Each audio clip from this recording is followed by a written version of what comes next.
क्षण कर्म चेतन बंधकारु, कर्म के अवसान का कह कर स्वरूप यथार्थ जग का, जो किया उपकार है उसके लिए जिन वाणी माँ को वंदना शत बार है, वंदना शत बार है, वंदना शत बार है।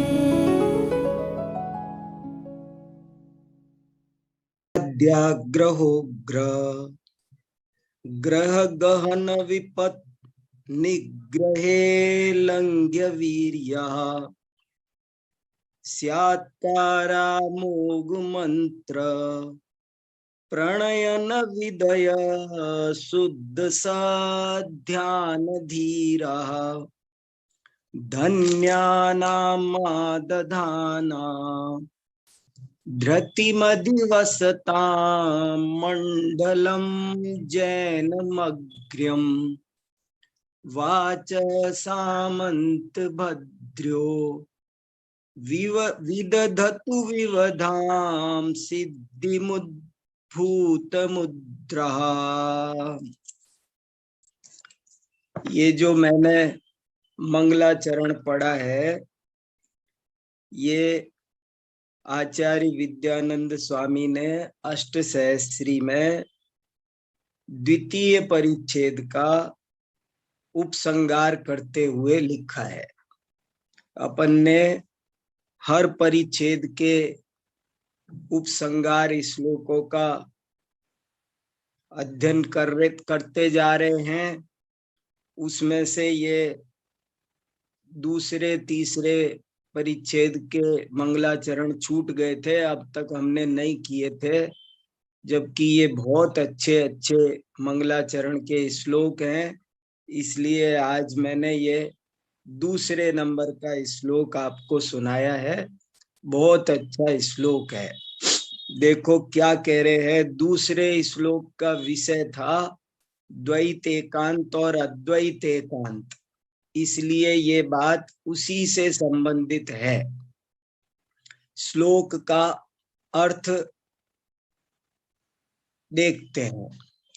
अद्वैताद्याग्रहो ग्रह, अद्वैतादि आग्रहों का उग्र ग्रह।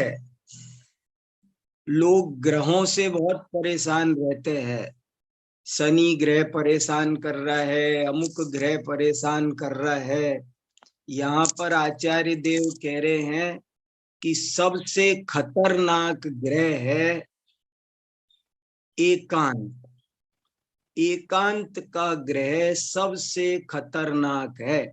अद्वैत आदि, आदि में सब ले लेना, अद्वैत के साथ द्वैत भी ले लेना, भाव भी ले लेना, अभाव भी ले लेना, नित्य भी अनित्य भी, भेद भी अभेद भी, सब ले लेना।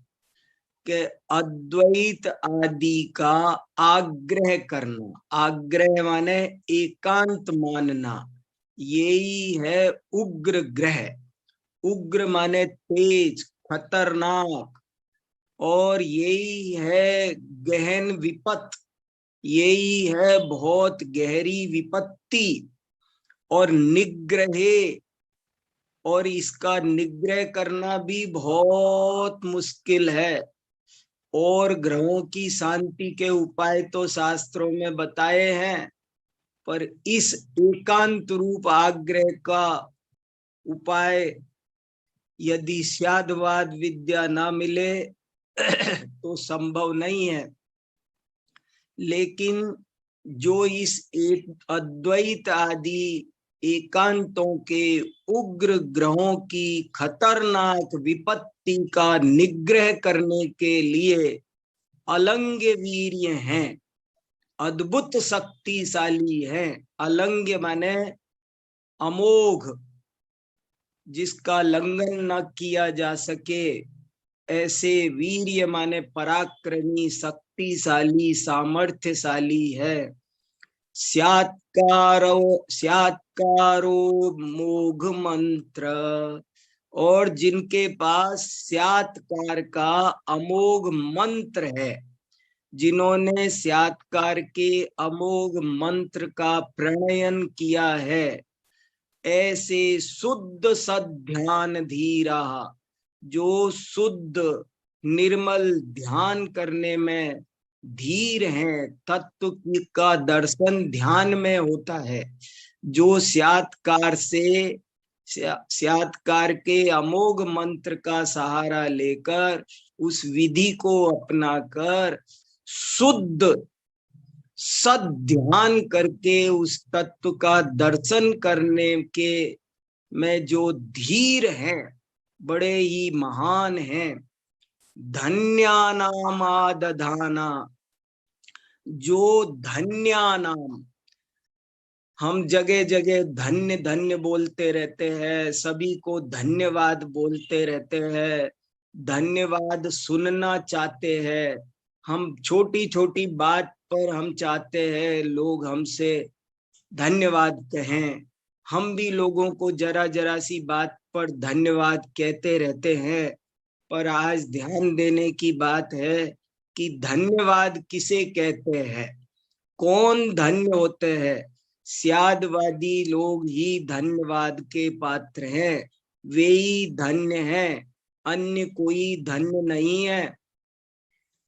एक जगह मुझे याद आ गया कि आचार्य कुंद देव ने भी एक बहुत सुंदर गाथा लिखी है।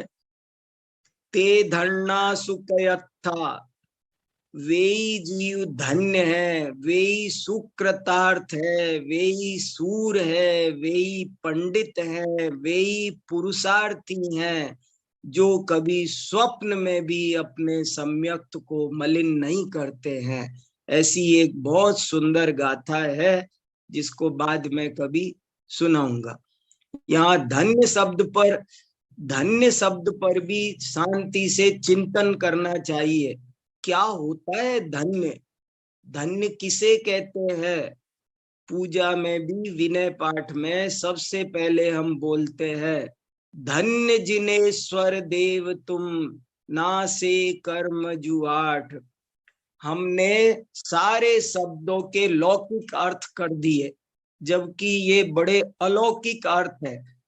लौकिक स्थिति धन्यवाद की नहीं हो सकती। धन्यवाद एक आध्यात्मिक शब्द है। मैंने ऐसे कुछ शब्दों के अर्थ लिखे हैं। कुशल, कुशल शब्द कहते हैं आप कैसे हो और सब कुशल मंगल है, तो पंडित भूधर दास जी ने जैन शतक में सिद्ध किया, कार्तिकीय अनुप्रेक्षा में सिद्ध किया, धनंजय नाम माला में सिद्ध किया कि कुशल शब्द एक आध्यात्मिक शब्द है। शरीर की तंदुरुस्ती से कुशलता का संबंध नहीं है, आत्मा की स्वस्थ अवस्था का नाम कुशलता है। ऐसे ही यहाँ आज एक धन्य शब्द आया है। ये आप सब विद्वान हैं, मैं अधिक विस्तार नहीं करता, पर ये शब्द बहुत 1 घंटे चर्चा की जानी चाहिए कि कौन धन्य है, कौन धन्य नहीं है, कैसे धन्य बना जाता है। इस पर यदि हम चिंतन करेंगे तो हमको बहुत अमृत प्राप्त हो सकता है। हमको थोड़ा सा ऊपर उठना पड़ेगा लौकिक बातों से, तब हमको इस धन्य शब्द का मर्म समझ में आएगा। तो कहते हैं जो धन्य लोग हैं, उनके समूह में, मंडल माने समूह, उस धन्य लोगों के, जिनेंद्र लोगों के समूह में जो अग्रणीय थे और धृतिमदिवसताम, जिनमें अद्भुत धीरता थी, जो बहुत अपनी बात, जिनमें बड़ा स्टैंड करने की ताकत थी, जो बहुत अचल थे। ये अचलता पर भी मैं बहुत देर आपके साथ बात कर सकता हूँ। ये भी जीवन का एक बहुत बड़ा मूल्य है। हम जरा जरा सी बात पर अपना धैर्य खो देते हैं, जरा जरा सी बात पर चलायमान हो जाते हैं, कोई हमसे कुछ कहने की देर है, हम अपनी जीवन भर की बात पर तुरंत शंका कर लेंगे। हम जीवन भर पढ़ते आ रहे हैं कि भगवान जगत के कर्ता धर्ता नहीं है, मगर यदि हमको कोई 1 मिनट को कहने लगे कि भगवान करता है, तो हम हमारी धृति को छोड़ देंगे, हम हमारी अचलता को छोड़ देते हैं। ऐसी धृति माने स्थिरता, बिल्कुल जैसे सुमेरु पर्वत स्थिर है, निसंकता का नाम है धृति। बहुत सुंदर, बहुत गंभीर ये श्लोक है और इस पर अच्छे से सबको ध्यान देना है। हाँ वर्धमान जी, ये दृढ़ता, ये अद्भुत कितने शब्द है, दृढ़ता कहो, स्थिरता कहो, निसंकता कहो। सम्यक दृष्टि के 8 गुणों में पहला गुण है। कैसी गजब की बात आचार्य विद्यानंद स्वामी लिख रहे हैं, धृतिमधिवसताम, एक एक शब्द अमृत है। जिस दिन अष्ट सहस्त्री का ऐसा मंगलाचरण आता है, उस दिन तो कुछ मन और ही हो जाता है। देखो कितना गंभीर श्लोक है, बहुत गहराई है इसमें। इसमें जब तक आप स्वयं चिंतन नहीं करेंगे, क्योंकि मैं ज्यादा बता नहीं रहा हूं, ज्यादा मैं भी नहीं जानता हूं, जितना मैं जानता हूं उतना भी आपको नहीं बता रहा हूं, तो आप जितना स्वयं इसमें डूबेंगे तो आपको बहुत अमृत मिलने वाला है। तो क्या कह रहे हैं, देखो कितनी बढ़िया बातें कही कि जो अद्वैत आदि एकांतों की तीव्र ग्रह की दी हुई महान विपत्ति के निग्रह करने में अलंग वीर्य हैं, और जिनके पास में स्यात्कार रूपी अमोघ मंत्र है, जिन्होंने स्यात्कार रूपी अमोघ मंत्र के प्रणयन की विधि से अपने शुद्ध सद ध्यान में धीर होकर तत्व का साक्षात्कार किया है। सत्य का साक्षात्कार करने वाला नहीं मिलेगा दुनिया में, सब तरह के लोग मिलेंगे। सत्य को बोलने वाले मुंह से बहुत मिलेंगे, पर सत्य का साक्षात्कार करने वाले नहीं मिलेंगे। सत्य का साक्षात्कार जिन्होंने किया था, और सत्य का साक्षात्कार करने की विधि क्या, स्यात्कार इस उस सद्ध्यान की, साक्षात सत्य के साक्षात्कार की अमोघ विधि है। सत्य के साक्षात्कार की अमोघ विधि, अमोघ, मोघ माने व्यर्थ, अमोघ माने जिसमें गारंटी से सत्य का साक्षात्कार होगा। आचार्य देव गारंटी दे रहे हैं कि यदि आप स्यात्कार के मंत्र की विधि अपनाएंगे तो आप गारंटी से सत्य का साक्षात्कार कर पाएंगे। और जो जैन, जैन माने हाँ दिनेश जी बिल्कुल सही कहा गजब की बात है भैया। देखो आपको सबको कितना आनंद आ रहा है, मुझे भी बहुत आ रहा है। देखो जैनम अग्र्यम, जैन माने जो जिनका है, जो जिनका मार्ग जानता है, मानता है, उस पर चलता है। जिनस्य उपासकः जैनः, जो जिनका उपासक है, जिनके उपासकों के मंडल में जो अग्रणी थे।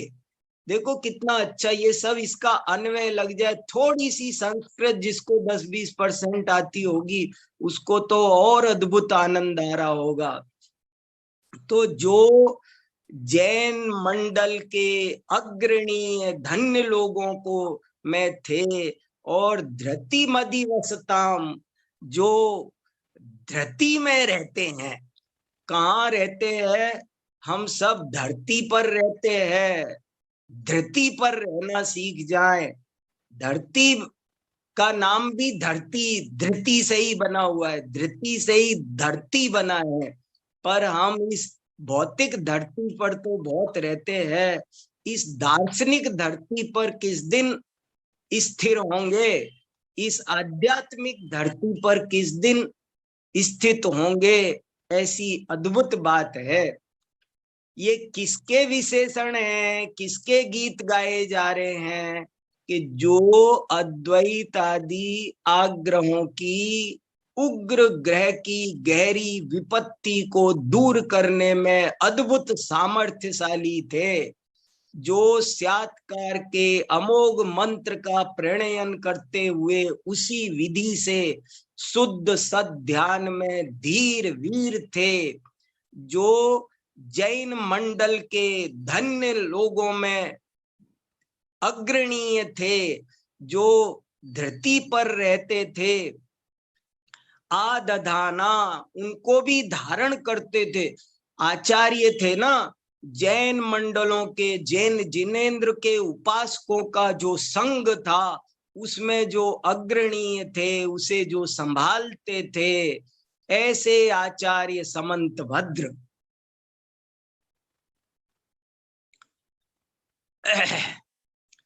वाचे सामंत्र भद्र्यो विदधतु विवधाम सिद्धिमुद्भूत मुद्रा। जो आचार्य समंत भद्र के वचन हैं वे विदधतु, ये विवधतु गलत छप गया, विवधतु नहीं है, विदधतु है, इसको ठीक करके आपको दोबारा ग्रुप पर भेजेंगे। विवधतु नहीं, वे की जगह द है, विदधतु। वाचे सामंत भद्र्यो, भद्र्य, भद्र्य क्यों बनाया, समंत भद्र के वचन वे हमको विदधतु प्रदान करें, सिद्धिम अद्भुत मुद्रा। देखो कितना गजब।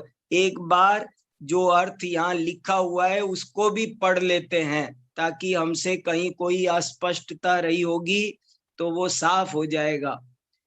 अद्वैतादि के आग्रह रूप जो उग्र ग्रह, वही हुई गहन दुर्निवार विपत्ति, उसका निग्रह करने में अलंघ्य शक्तिशाली एवं साक्षात्कार रूपी अमोघ मंत्र की विधि का प्रणयन करने वाले, ये देखो शब्दों में जान डालने की कोशिश है। अमोघ मंत्र क्या कह रहे, ये कोई मंत्र नहीं लेकिन मंत्र के समान शक्तिशाली है, इसलिए ऐसी तरह तरह उस बात को कहने के तरीके हैं, हमें दिखाना चाह रहे हैं, उसका महत्व समझाना चाह रहे हैं। अद्वैत आदि के आग्रह रूप जो उग्र ग्रह, वही हुई गहन दुर्निवार विपत्ति, उसका निग्रह करने में अलंघ्य शक्तिशाली एवं साक्षात्कार रूपी अमोघ मंत्र की विधि का प्रणयन करने वाले, शुद्ध सद ध्यान सत्य परीक्षा में धीर स्थिर रूप धृति को धारण करने वाले धन्य महापुरुषों के जैन अग्रिम मंडल को धारण करने वाले, प्रकट हुए हर्ष को, ये लिखा न विवधाम, तो विवधाम का अर्थ किया हर्ष को प्रदान करने वाले श्री समंत भद्र स्वामी के वचन विविध प्रकार की, विविधाम है ये भी, यहाँ भी विवधाम नहीं विविधाम। ये अष्ट सहस्त्री में तो और भी अशुद्ध था, मैंने इसमें बहुत सारा शुद्ध करके इसे अपने हाथ से टाइप किया है आज कि आपको, क्योंकि इसकी फोटो करके भेजता मैं जब तो उसमें बहुत ही अशुद्धियां थी, मैंने ठीक किए काफी इसको, तो फिर भी ये दो छोटी मात्राएं छूट गई, इनको मैं दोबारा अभी ठीक करूंगा। तो देखो, धन्य महापुरुषों के जैन अग्रिम मंडल को धारण करने वाले, प्रकट हुए हर्ष को प्रदान करने वाले श्री समंत भद्र स्वामी के वचन विविध प्रकार की सिद्धि, लौकिक पारमार्थिक सभी सिद्धियों को प्रदान करे। स्यादवाद लौकिक सिद्धि भी प्रदान करता है, पारमार्थिक भी प्रदान करता है। लौकिक जीवन में भी स्यादवाद की महती उपयोगिता है और पारमार्थिक जीवन में भी स्यादवाद की महती उपयोगिता है। आचार्य समंत भद्र के ये स्यादवादमय वचन हमको ऐसी विविध प्रकार की सिद्धियां प्रदान करें और हमारे माथे पर जो एकांत के ग्रह चढ़े हुए हैं, हमको जो एकांत के ग्रहों ने हमको तरह तरह से रुला रखा है, दुख दे रखा है, परेशान कर रखा है, कैसे भी भागते नहीं है ये ग्रह। नाना प्रकार से हम मंदिर में जाते हैं, तीर्थों पर जाते हैं, पूजा पाठ करते हैं, पर ये एकांत का आग्रह, ये हमारा ये ग्रह शांत नहीं होते हैं। इन ग्रहों को स्यादवाद रूपी अमोघ मंत्र के द्वारा शांत किया जा सकता है और सत्य का साक्षात्कार शुद्ध सध्यान में करके एक सुमेरु पर्वत जैसी अटलता, तत्व में स्थिरता, निसंकता प्राप्त की जा सकती है। ऐसे आचार्य समंत भद्र स्वामी को मैं भक्ति पूर्वक प्रणाम करता हूँ। अब एक बार फाइनल मैं श्लोक पढ़ देता हूँ। ये सरस श्लोक होते हैं जो थोड़ा समय लगता है इनको पढ़ने में, जबकि मैं बहुत चीजें छोड़ देता हूँ, जल्दी जल्दी पढ़ा है। अद्वैताद्याग्रहो ग्रह गहन विनिग्रहे लंघ्य वीर्या स्यात्कारो मोघ मंत्र प्रणयन विदय शुद्ध सध्यान धीरा धन्यानामादधाना धृतिमधिवसता मंडलम जैनमग्र्यम वाच सामंत भद्रो विदधतु विविधाम। ये यहाँ करेक्शन है, विदधतु विविधाम सिद्धिमुद्भूत मुद्रा। तो ऐसे करके ये हमने अभी मंगलाचरण का श्लोक पढ़ा और अब हम आप्त मीमांसा पर चलते हैं। आनंद आया आप सबको? क्या गजब की चीज है, देखो क्या अष्ट सहस्त्री भी क्या है। अष्ट सहस्त्री की कीमत लगाओ ना, बोली लगाओ अष्ट सहस्त्री की, कितने करोड़ में जानी चाहिए दिनेश जी? अष्ट सहस्त्री की बोली कितने करोड़ में जानी चाहिए? जैन दर्शन का कितना वैल्यूएबल ग्रंथ है ये, कोई इसका मूल्यांकन कर सकता है कोई? सही कहा, अमित करोड़, अद्भुत चीज है, अंकाए मूल्य ना कदी। हाँ सुनील जी, वाह, अनुभूत अपूर्व आह्लाद। ऐसा कैसा सुंदर श्लोक। कलश, कलश है, कलश, ये भी कलश है।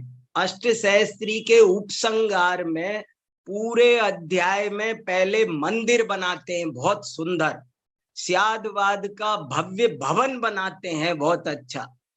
अभी दिल्ली में किसी ने एक मकान बनाया है बहुत, हमारे यहाँ मेरे से पूछा, हमने नया मकान बनाया है, आप कोई नाम बताओ इस मकान का नाम रखने को। मैंने कहा आप अपने मकान का नाम रखो स्यादवाद सदनम।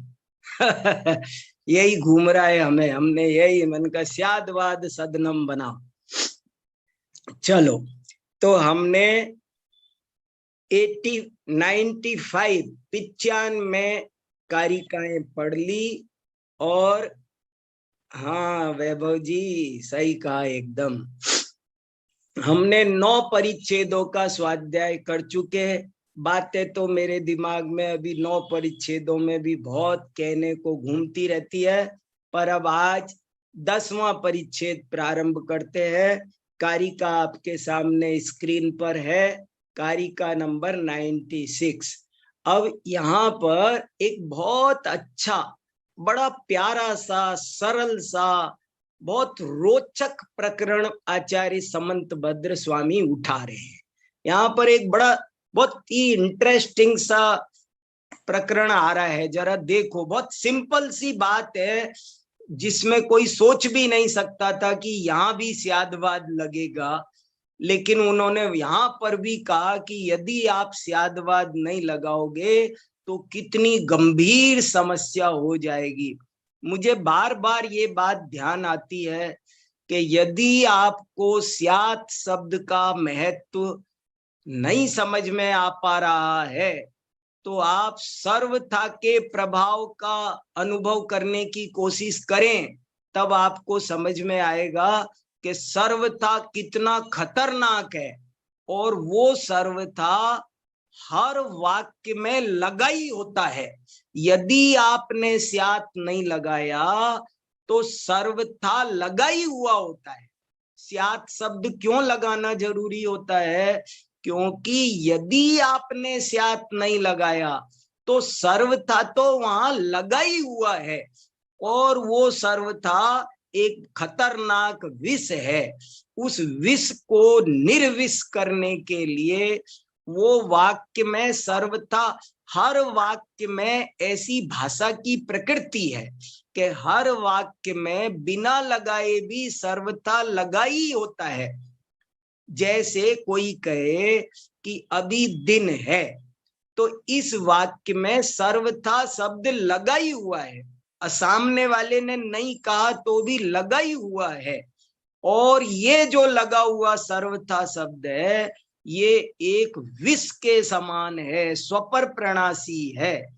तो इस विष से इस वाक्य को यदि निर्मूल करना हो, निर्विष करना हो, तो ये उपाय है कि इसमें स्यात् पद का प्रयोग कर दिया जाए, ताकि इसका विष का दुर्गुण दूर हो जाए और यही वाक्य अमृत बन जाता है।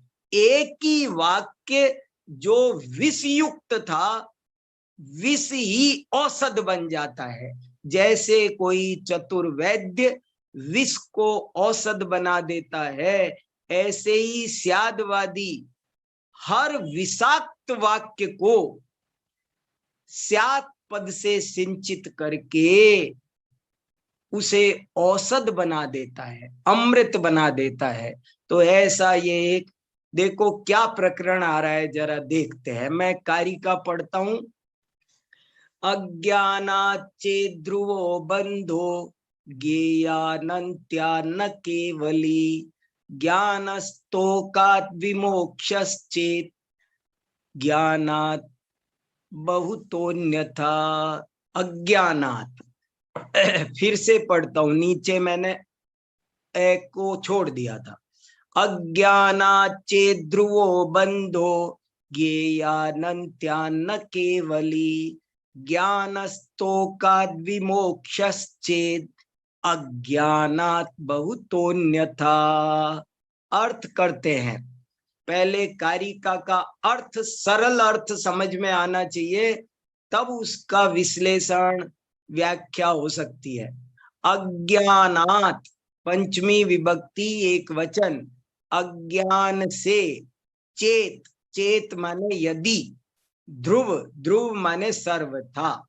यदि सर्वथा अज्ञान से बंधो, बंध माना जाए, अज्ञान से बंध होता है। अब देखो ये बात में कहा हम सब बोलते, सारी दुनिया बोलती है, हमारे आचार्यों ने 1000 बार बोला है।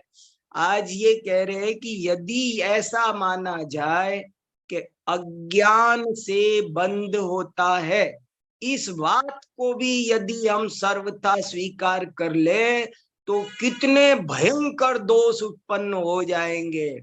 और बंध में सब लगा लेना। पिछला प्रकरण आश्रव का था, तो आश्रव भी देखो, पिछले प्रकरण से जोड़कर देख रहा हूं मैं इसको। ये बंध की बात कहां से आ गई? वो जो दैव से, पुरुषार्थ से पुण्य पाप का आश्रव माना जा रहा था कि पर को दुख देना, सॉरी, दैव पुरुषार्थ से नहीं, पर को दुख देने से पाप और पर को सुख का निमित्त बनेंगे तो पुण्य। ऐसी जो मान्यता थी कि ये जो बंध का स्वरूप समझ रहा था कोई व्यक्ति, उसी प्रकरण को आगे बढ़ाया है। ये लिंक भी समझना जरूरी है, सबको समझ में आनी चाहिए। नहीं आए तो बताना, मैं बाद में फिर चर्चा करूंगा कि ये पिछले परिच्छेद से इस कारिका का क्या लिंक है, ये बात कहां से आ गई। क्योंकि पिछले 2 परिच्छेदों से बंध की चर्चा चल रही है कि बंध का कारण क्या है, कारक उपाय तत्व चल रहा था। तो यहाँ का मतलब पर को सुख दुख देने से, क्रिया से बंध का संबंध नहीं है, ये समझाया था अब तक ये समझाया था कि क्रिया से बंध का संबंध नहीं है, दूसरे को सुख दुख देने से बंध का संबंध नहीं है। तो अज्ञान से तो है ना महाराज, ये तो सब कहते हैं अज्ञान से बंध, ज्ञान से मोक्ष, ज्ञान से ही मोक्ष होता है। ज्ञान, हमने खुद लेख लिखे हैं बड़े बड़े कि अज्ञान ही दुख का कारण है। मैंने लेख लिखा है, दुख का मूल कारण अज्ञान है। ज्ञान से, मैं खुद ये एक वाक्य बोलता रहता हूं बहुत बार, अज्ञान से बड़ा कोई अंधकार नहीं है, ज्ञान से बड़ा कोई प्रकाश नहीं है, अज्ञान से बड़ा कोई दुख नहीं है, ज्ञान से बड़ा कोई सुख नहीं है। ऐसे सब जगह 2 ही पलड़े में बांटा है कि ज्ञान सुख का कारण, अज्ञान दुख का कारण। तो यहाँ बंध शब्द के सारे अर्थ कर देना, बंध की जगह दुख लगा देना, और उधर दूसरी तरफ मोक्ष लगाओ तो सुख लगा देना। और बहुत बढ़िया है ये कारिका, बहुत ध्यान देने लायक है।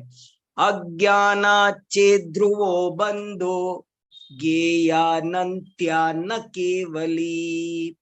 यदि ये बात सर्वथा मान ली जाए कि अज्ञान से बंध होता है, तो ज्ञेय तो अनंत है, इस लोक में अनंत ज्ञेय पदार्थ हैं, और उन सब का ज्ञान हमको केवल ज्ञान होने से पहले होगा नहीं। केवल ज्ञान होने से पहले मुझको इस लोक के अनंत ज्ञेयों का ज्ञान नहीं हो पाएगा। वो तो जब केवल ज्ञान होगा तभी होगा। अभी तो थोड़े से ही पदार्थों का ज्ञान हो सकता है, तो मेरे अंदर तत्संबंधी अज्ञान बचा ही रहेगा, तो मैं कभी केवल ज्ञानी बनूंगा ही नहीं मैं। हाँ सुनील जी, सही बात है। वो 120 सेकंड का वक्त, मैं जरा सोचता हूँ प्रकरणांतर नहीं हो जाऊं तो पूरा नहीं सुनाता हूँ, थोड़ा सा मुझे भी याद आता है, फिर अपने पर काबू करता हूँ विषय के लिए। अज्ञाना चेद्रुवो बंधो ज्ञेयानंत्या न केवली। यदि अज्ञान से ही बंध होता है, इस बात को सर्वथा माना जाए, तो ज्ञेय तो अनंत हैं। केवल ज्ञान होने से पहले उनका ज्ञान किसी को हो नहीं पाएगा, और फिर कभी कोई केवली बन नहीं पाएगा। बंध कभी रुकेगा ही नहीं, बंध चलता ही रहेगा। अज्ञान के से बंध होता हो तो मुझे 2 पदार्थों का, 4 पदार्थों का ज्ञान होगा, बाकी अनंत पदार्थों का ज्ञान नहीं रहेगा। तो ये तो बंध बना ही रहेगा। ज्ञानस्तोकाद् विमोक्षश्चेत्। और यदि कोई कहे ज्ञान से मोक्ष होता है, स्तोक माने थोड़ा, यदि ये क्यों स्तोक का, ये थोड़ी बाद में चर्चा करेंगे। ज्ञान, कम ज्ञान से मोक्ष की प्राप्ति होती है चेत, यदि ऐसा माना जाए, दूसरी तरफ ऐसा माना जाए, पहला पक्ष पहली लाइन में, दूसरी तरफ यहाँ एक ही कारिका में दोनों पक्ष आ गए हैं। अब जो 97 नंबर की कारिका आएगी वो आएगी जो सब परिच्छेदों में आई है, विरोधात नो भयैकात्म्यम। तो इसलिए दोनों एक लाइन में, पहली लाइन में एक पक्ष रख दिया और दूसरी लाइन में दूसरा पक्ष रख दिया कि यदि ऐसा माना जाए कि अज्ञान से ही बंध होता है तो ज्ञेय अनंत है, इसलिए कभी कोई जीव केवली नहीं बन पाएगा, कभी कोई जीव बंध रहित नहीं हो पाएगा। हम जिन पदार्थों को नहीं जानते हैं उनका अज्ञान भी बंध का कारण होगा। और यदि ज्ञानस्तोकात, यदि ज्ञान की अल्पता से, अल्पता इसलिए कहा कि ये सांख्यों की मान्यता का निराकरण है, सांख्य दर्शन वालों की मान्यता का निराकरण है, जो मोक्ष दशा में ज्ञान नहीं मानते हैं। सांख्यों के हिसाब से ज्ञानादि गुणानाम आत्यंतिक उच्छेदो, वहां पर मुक्त दशा में उनके यहाँ जैसे राग विकार है ऐसे ही ज्ञान भी विकार है। तो जब जीव मुक्त होता है तो उसका राग की तरह ज्ञान भी नष्ट हो जाता है। इसलिए वो ये कहते हैं कि साधक दशा में ज्ञान रहता है और वो ही मोक्ष का कारण है। साधक दशा में जो थोड़ा ज्ञान होता है, साधक दशा में जो ज्ञानस्तोक पाया जाता है वो ही मुक्ति का कारण है, उससे मुक्ति प्राप्त होती है। अज्ञान से बंध होता है और जब जो भेद ज्ञान जगता है, सांख्य शब्द का अर्थ यही है, सांख्य माने भेद विज्ञान। वो कहते प्रकृति पुरुष में भेद विज्ञान हो जाए, साधक को जो अल्प ज्ञान प्रकट होता है जिसको हम हमारी भाषा में भेद विज्ञान कहें, वो ही मोक्ष का कारण है। अब अपन ने भी कितना कहा है कि वो है ना एक कलश है ना कि आज तक जितने भी जीव सिद्ध हुए, भेद विज्ञान त सिद्धा सिद्धा ये किल केचना, अस्यैवा भाव तो बद्धा बद्धा ये किल केचना। हमारे यहाँ भी 100 बार ये बात कही गई है कि ज्ञान से मोक्ष होता है और अज्ञान से बंध होता है, लेकिन वो कह रहे कि यदि वो जो भेद ज्ञान होगा, अल्प ज्ञान होगा, उससे मोक्ष होगा, यदि ऐसा सर्वथा माना जाए तो उसी समय अज्ञान भी रहता है। तो अज्ञान बहुत है, अज्ञानात बहुतो, बहुतो क्या है, पंचमी विभक्ति का एक वचन, बहुतः, बहु शब्द का पंचमी बनाया तसल प्रत्यय लगा करके, बहुत सारा अज्ञान बचा हुआ है, तो फिर उससे बंध भी होगा। मान लो मेरे को शरीर और आत्मा का भेद ज्ञान तो हुआ, ये ज्ञान तो हुआ, लेकिन बाकी अनंत पदार्थों का अज्ञान भी मेरे पास, साधक के पास मौजूद है। तो होगा क्या, साधक के जीवन में क्या होगा, उसके पास दोनों चीजें मौजूद है, उसके पास ज्ञान भी मौजूद है और अज्ञान भी मौजूद है। ज्ञान से उसको मोक्ष मिलेगा, ये ज्ञान काम करेगा कि वो अज्ञान काम करेगा, अज्ञान उसे बंद कराएगा, क्योंकि वो अभी अनंत ज्ञेयों को जानता नहीं है, इसलिए वो उससे बंध भी बन रहा है। यदि ज्ञान से मोक्ष और अज्ञान से बंध माना जाए तो साधक दशा में ज्ञान अज्ञान दोनों है, क्या होगा, मोक्ष होगा कि बंद होगा। तो ये एक छोटा सा प्रकरण है पर बड़ा रोचक है, और बहुत थोड़ा सा मन लगा के आप जब आज इस पर 2-4 घंटे स्वयं मंथन करेंगे तो आपको इसमें से बहुत मर्म समझ में आएगा।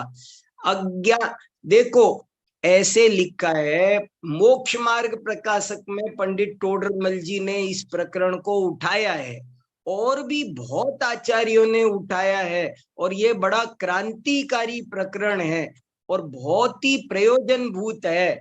ये तो जब तक हम 2-3 कारिकाएं इसकी आगे की नहीं समझ लेंगे ना, 3 कारिकाओं का कम से कम ये लॉट है एक साथ, 96, 97, 98 तीनों कारिकाएं जब स्पष्ट होंगी तब हमको ज्यादा पूरी बात समझ में आएगी।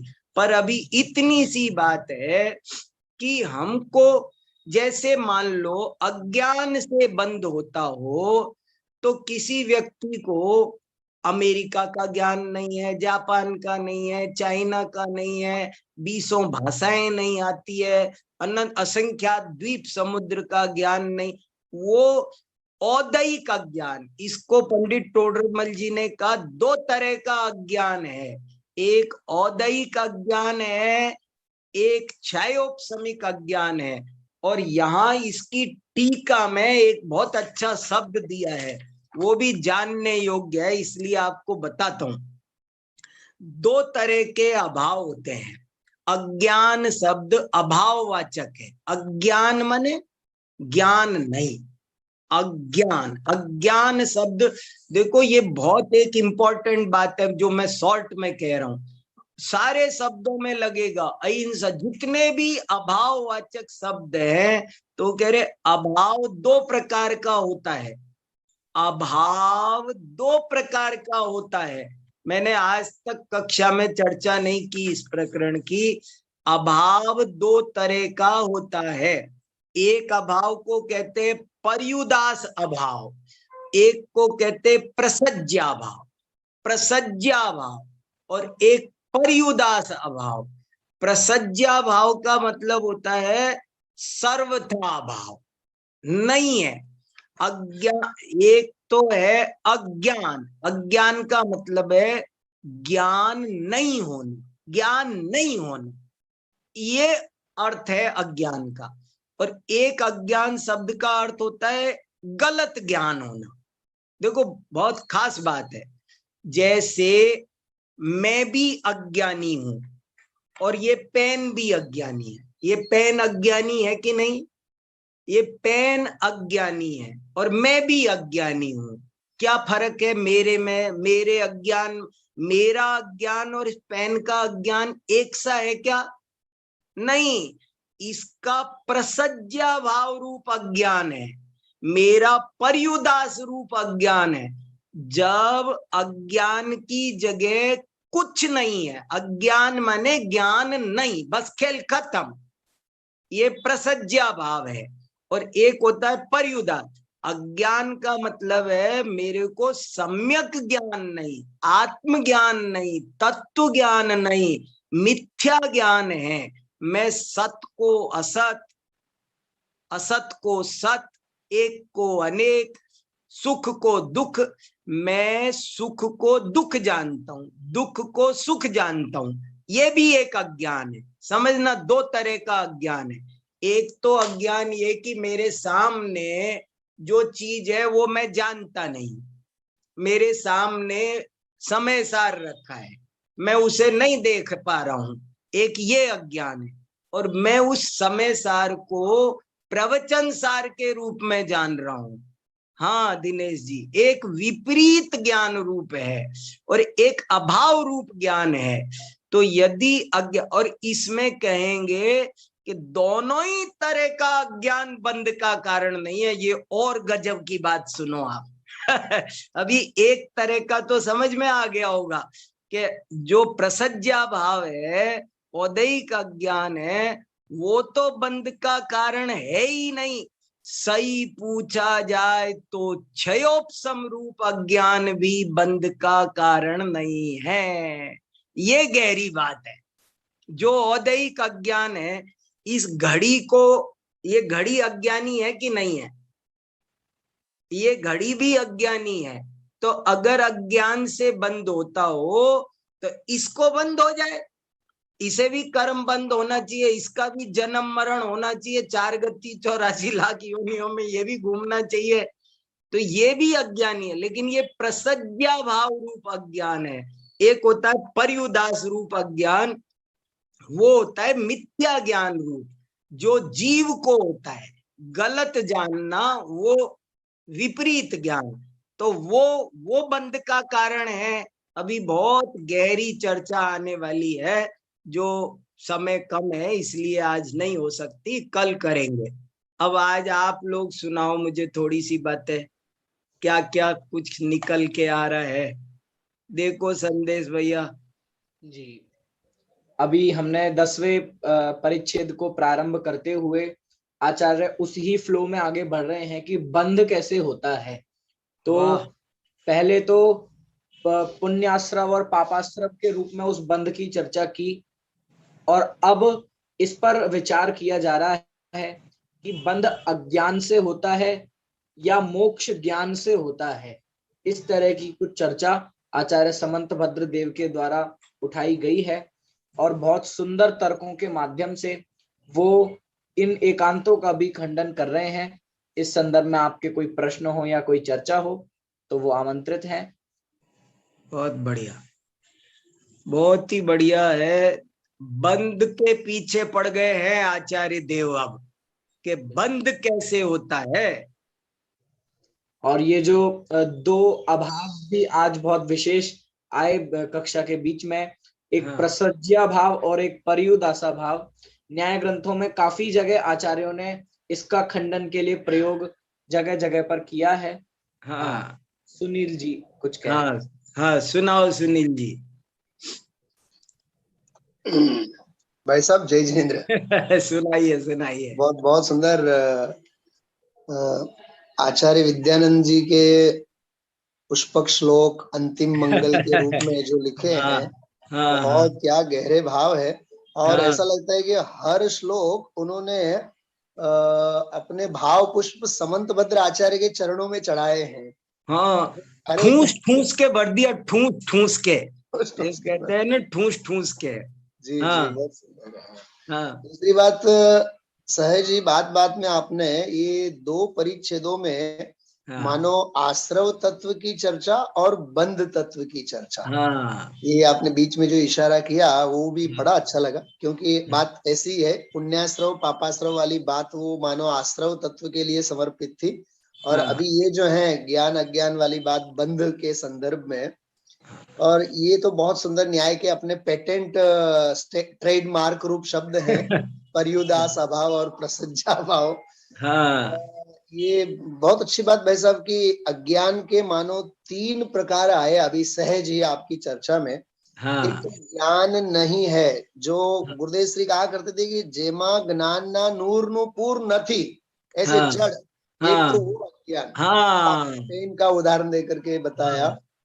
और दूसरा एक अज्ञान जो अल्प रूप है, क्षयोपशम रूप है, औदयिक अज्ञान के रूप में। जी, मिथ्या रूप है। हाँ, और तीसरा जो है, जो बंध का मूल कारण है अज्ञान, वो असल में पर्युदास रूप, जो मिथ्या ज्ञान रूप जो है अज्ञान, वो जिसे आश्रव अधिकार में जघन्य ज्ञान गुण कहा है।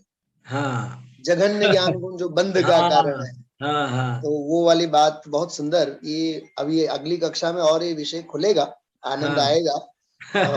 और आज की जो कारिका जो श्लोक आपने अभी उसको सुधार करके मुझे भेज दीजिए ना, तो मैंने वैसे सब पूरा सुना है, तो अभी सायंकाल में आपको करके भेज देता हूँ स्लाइड उसकी। ठीक है, ठीक है, बहुत अच्छा, बहुत बढ़िया, बहुत अच्छा, बहुत अच्छा। हाँ भाई साहब, यहाँ पे जो 2 एकांत लिए, एक तो अज्ञान का ही एकांत लिया, और दूसरा जो अल्प ज्ञान का एकांत लिया, वो भी प्रसज्या भाव की दृष्टि से अज्ञान ही है। हाँ बिल्कुल, लेकिन वो ये कह रहे हैं कि प्रसज्या भाव तो बंध का कारण, प्रसज्या भाव रूप अज्ञान तो बंध का कारण है ही नहीं जी। आश्चर्य की बात यह है कि क्षयोपशम रूप अज्ञान भी बंध का कारण नहीं है, बंध का कारण कुछ और है, और वो क्या है वो अगली कारिका बताएगी। वो बहुत गजब की, अगली कारिका बहुत गजब की आने वाली है। कल द्वादशांग का सार निकल के आएगा। बंध का कारण क्या, संसार का कारण वास्तव में क्या क्या है, असल में संसार का कारण। अर्चना जी भी कुछ कह रही हैं। जी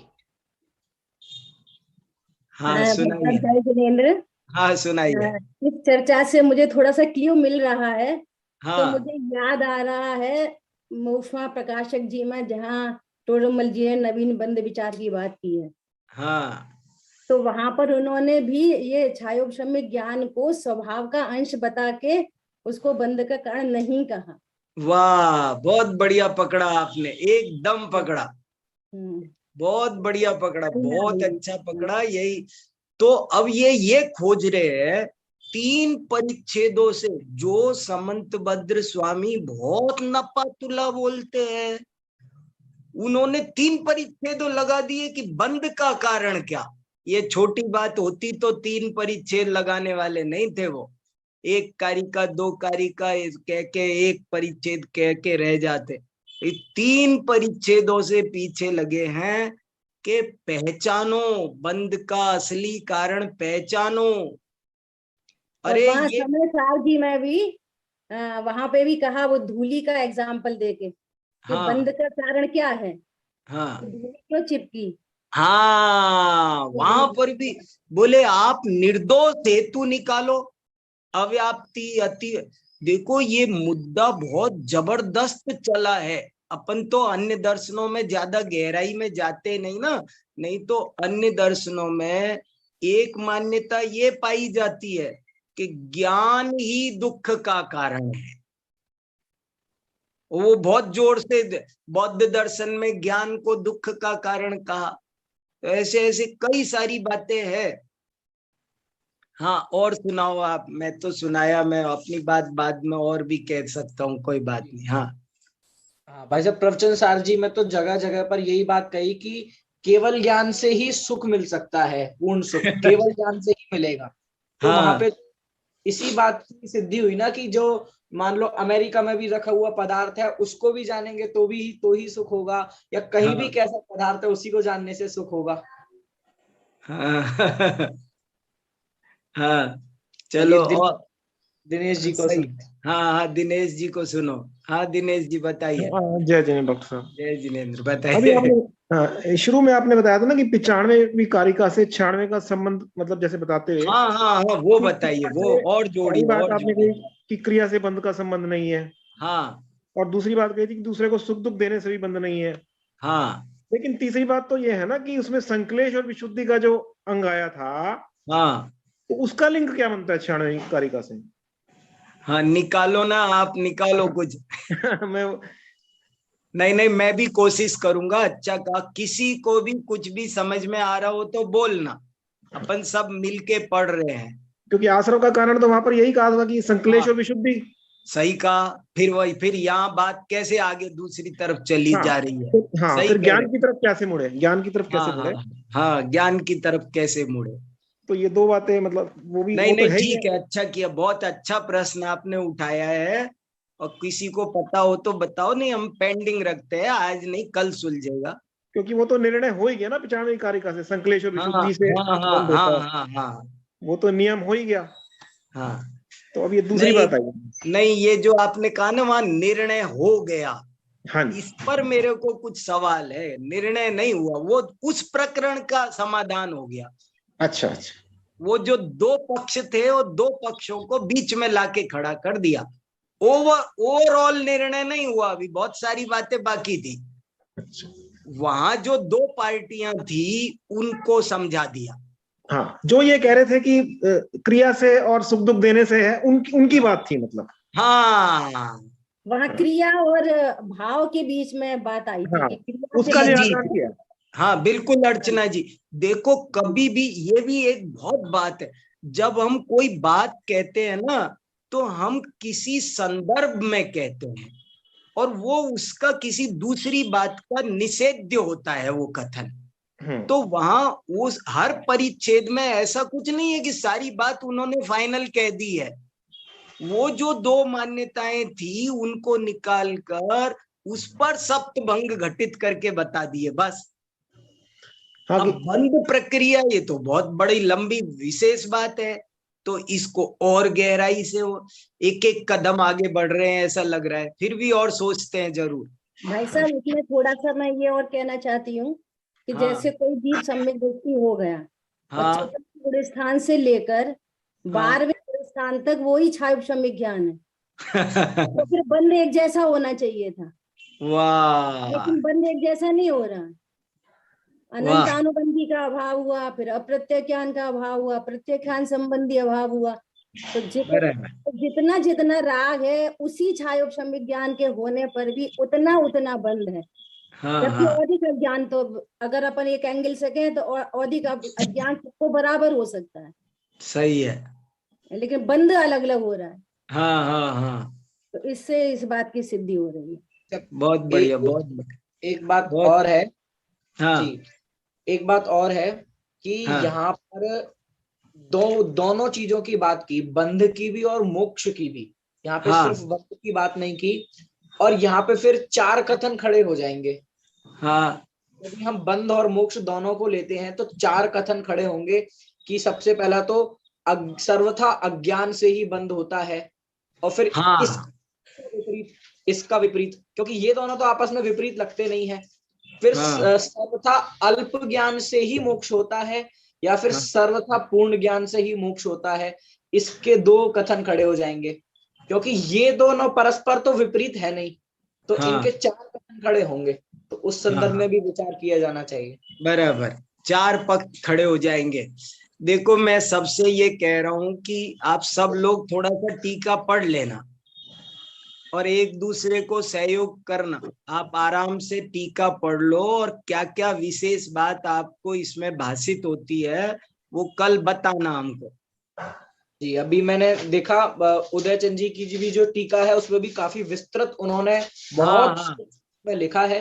तो वो अवश्य हमें पढ़ना चाहिए, तो विषय खुलेगा। कल 3 कारिकाओं की, ये एक तो विरोधानो भयैकांत में आएगी, वो तो कॉमन है, लेकिन उसके आगे की और ये अगर आप 3 कारिकाओं की टीका पढ़ लेंगे तो मैं समझता हूं कल आपको अपने साथ में स्वाध्याय करने में बहुत आनंद आएगा।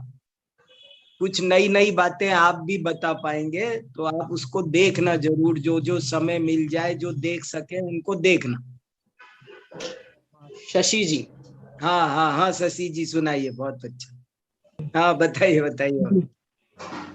जैसे ना मैंने ऐसा सोचा कि इन 9-10 जो परिच्छेद हैं अपने, तो आत्मा के 3 गुण अपन मुख्य लेते हैं, दर्शन, ज्ञान और चारित्र। तो जो पिछले परिच्छेद में जो चारित्र गुण का संक्लेश और विशुद्ध जो परिणमन है, उस अपेक्षा से उन्होंने एक्सप्लेन करा कि बंद कैसे होता है। तो ज्ञान गुण की अपेक्षा से बता रहे कि कैसे होगा, बहुत तो होगा कि नहीं होगा। चारित्र गुण की अपेक्षा बंद होगा कि नहीं होगा। अब रह गया दर्शन गुण, तो आगे की कारिका में बताएंगे कि मिथ्या दर्शन जो है। अरे आपने तो कमाल कर दिया, आपने तो कमाल कर दिया, सबको आनंद आया। देखो कैसे तीनों को घटाया, आपने तो बहुत कमाल कर दिया दिनेश जी, सबको पकड़ में आया। बहुत बढ़िया, दोबारा कहलवाऊं, एक बार फिर से कहिए आप, बहुत अच्छी बात कही। वाह, मतलब आत्मा के मेन अपने जो गुण है मोक्ष मार्ग में दर्शन, ज्ञान और चारित्र। तो जो पिछली कारिकाओं में चारित्र गुण का विपरीत परिणमन बताया था, वो संक्लेश और विशुद्धि रूप था, जो बंध का कारण उन्होंने बताया। लेकिन बात वहां अभी पूरी नहीं हुई। तो इन कारिकाओं में उन्होंने बोला कि क्या ज्ञान गुण का परिणमन वह बहुत बढ़िया, तो यहाँ भी बता रहे हैं कि नहीं, वह भी पूरे बंध का कारण नहीं है। अब अगले बताएंगे कि इन दोनों का मेल मिथ्या दर्शन से होगा, श्रद्धा गुण के विपरीत परिणमन से वह असली बंध का कारण। वाह, बहुत बढ़िया, बहुत अच्छा है। अब तो आपको सबको क्लू भी मिल गया, इस पर भी चिंतन करना। और कई प्रश्न मेरे पास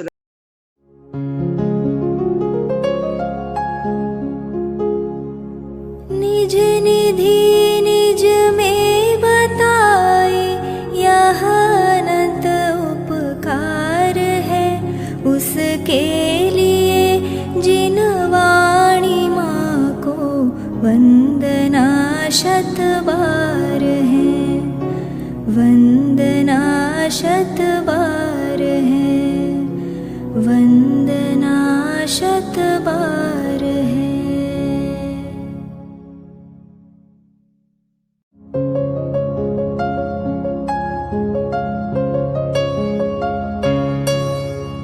हे जिन वाणी भारती तो ही जपो दिन रैन,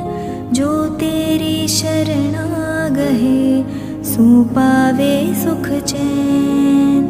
जावाणी के ज्ञान ते सूझे लोकालोक, सोवाणी मस्तक नवो सदा देत हो ढोक।